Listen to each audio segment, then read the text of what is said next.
Is marijuana addictive? The first argument that I love having in this is that anything can be addictive.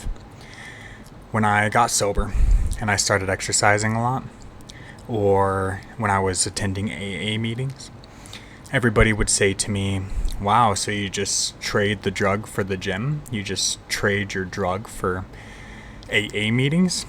This has got to be the most absurd argument that I have ever heard. Take that further. Oh, you traded the drug for a healthy diet? Oh, you traded the drug for sobriety, right? So obviously, anything can be taken too far. And yes, anything can be addictive. The separating factor in marijuana, for me, it is an exogenous chemical that alters the way that you think. So if I play a bunch of video games, right, because that's a addictive thing.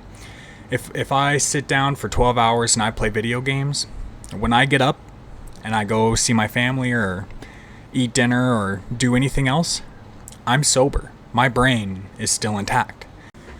However, I can basically guarantee that if you sit there and rip a bong for 12 hours straight, about any sober thing that you would go to, you're going to be a little bit different. My next favorite argument is it's just a plant. It's a plant, man. It comes from the earth, dude. Right? I'm not trying to mock anybody, just kind of a funny thing. To use the argument that it's a plant to completely rule out any kind of chemical alterations that THC makes to the brain is absolutely ridiculous. We have things like holly berries that cause vomiting, diarrhea, dehydration, drowsiness. We have mistletoe, and it contains toxic proteins likely to cause severe stomach problems, bradycardia, potential effect to the brain, kidney, and adrenal glands, Jerusalem berries, gastrointestinal infections, cramping of the stomach, tachycardia. The list goes on and on and on, guys. There must be at least 1,000 different plants that if you ate that straight from the earth, just like marijuana, do nothing but.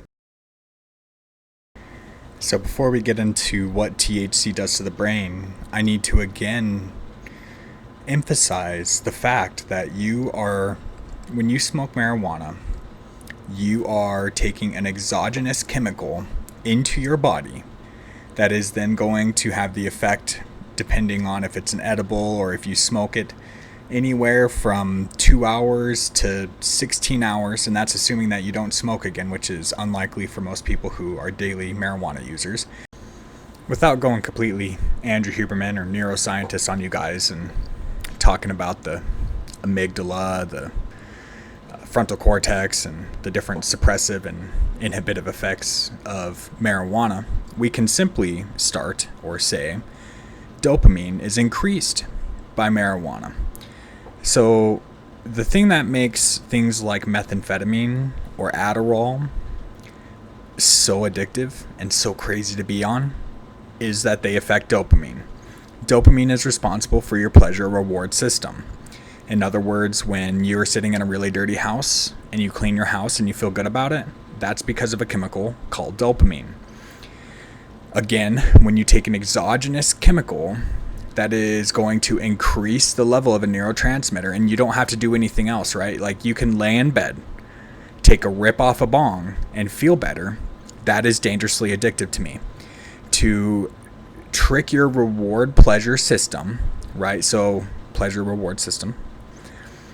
When you feel rewarded for something, that should drive your whole entire life. When you get a good grade, when you complete a task that is beneficial to your life, when you apologize to your wife even though it was hard, those are things that dopamine is supposed to then make you feel good about. And what's the benefit of just taking a bong rip to feel that way? What did you do? Can that really be beneficial to life, to success, to really anything that is conducive to happiness, if the answer is just take a rip off a bong? It doesn't make any sense to me. Next, serotonin, right? So antidepressants, SSRIs, is the most commonly prescribed antidepressant. SSRI means selective serotonin reuptake inhibitor. What that does is it traps serotonin in the synaptic cleft of your neurons, which then tricks your brain into being happy. So here's the addictive nature of marijuana. When you are taking THC to increase or alter the levels of, one, the chemical that is supposed to bring you satisfaction from doing hard things in your life, or two, the neurotransmitter that regulates the way that you feel about your life overall, like I'm happy or I'm sad. Your body is all about something called homeostasis, which is what makes it so very difficult to get off of meth. Homeostasis is another word for balance. The thing that makes getting off of meth so hard is it traps so much dopamine in your synaptic cleft that then your body says, this is what is normal. So the second that you get off of it, you feel like a garbage can, and you do not have pleasure from most things in life. You know, the whole limp dick syndrome from taking too much either Molly or meth, that you have sex on it and then you can't enjoy sex anymore without it. This is why. This is the foundation of marijuana being addictive for me. For anybody. When you are altering the very chemicals in your body that tell you if you are happy or sad, or that create pleasure and reward in doing hard things, and all you're doing is smoking a bong or eating a brownie, when your body then says, oh, well, these levels, this is all I have to do to get this feeling.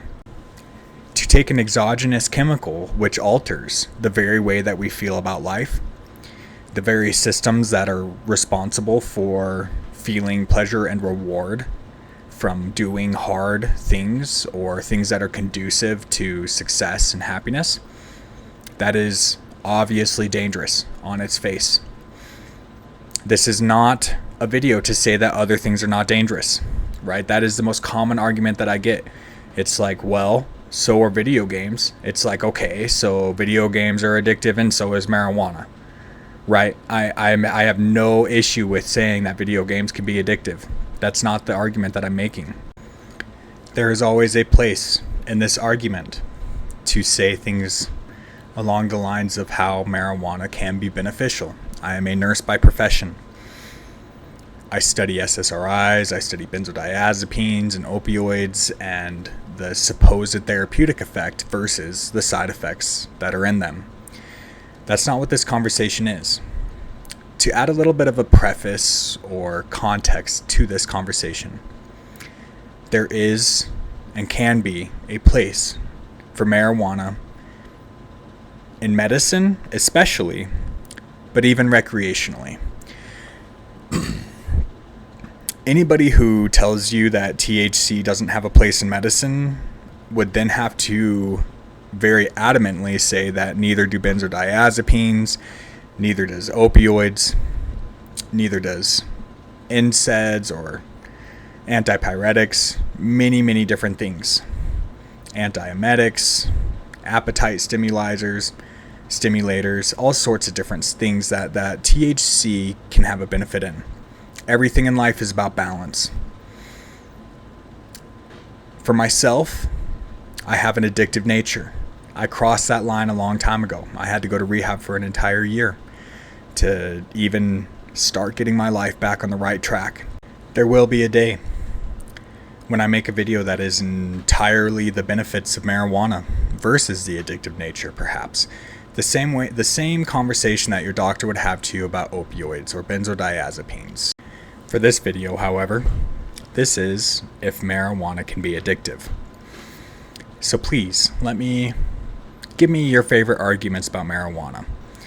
Now, this all comes from the perspective of somebody who struggled with addiction for the beginning of his life and had to become sober. I am that person who one is too many and 1,000 isn't enough. I can't go to the bar and have one beer with my friends. This video is not so much for people who smoke marijuana once in a month to wind down, right? This is for people who smoke marijuana on a daily, weekly basis, or maybe start to feel like they're relying on it and they want to know, hey, can this be dangerous? My answer is absolutely yes. For the very last time, it alters the way that your brain perceives happiness about life. You should get that from other sources. You should get that from growth in yourself, from creating relationships with those around you, having a family, going to church. Those are things that you should get those feelings from, not ripping a bong or eating a brownie. So for this video, this is the addictive nature of marijuana. It alters the transmitters, the neurotransmitters that are in your brain to tell you how to perceive life. When you become reliant on a substance or a chemical that you have to take in order to feel those things, that is very addictive, right? Okay, guys, for my next video, I'm not sure what I'm going to do yet. We'll see the responses on this.